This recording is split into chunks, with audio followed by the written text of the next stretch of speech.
Hey guys, my name is Matimio, and today I have taken up another challenge. You guys know me, I like to do all these crazy random setups. It's the reason why I've done all of your guys' crazy suggestions, and this time, you guys wanted to see if I could get kills with the MAV, and I've always been a little hesitant to do this one. I knew that it was going to be kind of a headache, or at least I thought it was going to be, trying to line up kills, trying to get the MAV to maneuver where I want it to go, seemed like it was going to be kind of a nuisance.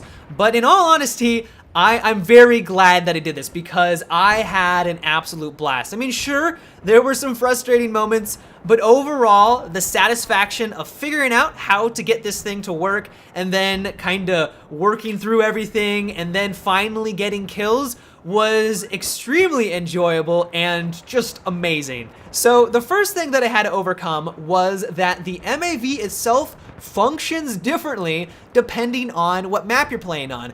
Maybe it was just me, maybe I was doing something wrong, but on, let's say, large maps like Caspian Border or Operation Riverside, your MAV, if it's already up in the air, you're kind of, you're looking, surveying the area. If you don't touch your controls, it will slowly rise. And then on smaller maps, and especially on city maps like Strike at Karkan or Epicenter, I found that it will slowly descend if you don't touch the controllers. And then on other maps, it will keep the same trajectory. It won't go up, it won't go down. If you don't touch the controllers, it will just stay in the same spot.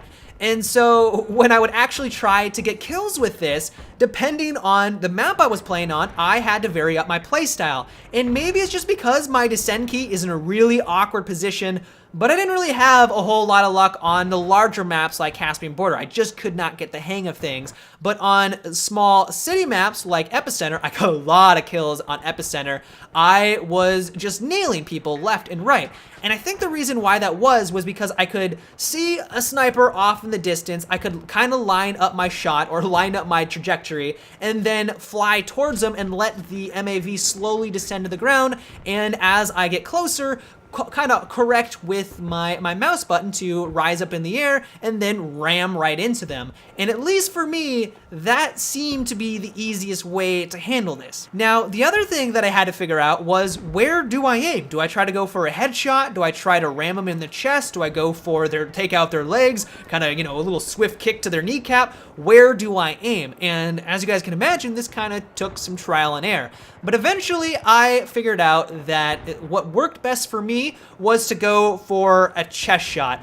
But even if I did hit them in the chest, it didn't necessarily mean it was a guaranteed kill. And what it reminded me a lot of is trying to get Roadkills with the dirt bike that was introduced in the Endgame DLC. If you've ever had those moments where you know that you just went directly through the target, riding on the dirt bike, but nothing happened. You even see them clip through the motorcycle itself and you don't get the kill. It kind of feels like that. I mean, the roadkill system in Battlefield isn't very solid for Battlefield 3. It's kind of wonky. And the same is true for the MAV. So there were a lot of times where I just kind of had to continually go through the target, kind of loop back around, go back again, get momentum, and then just do this loop-de-loop, continually trying to ram into this person, and then eventually I would get the kill. But maybe it's just because of the netcode, maybe it's just something, a part of the game.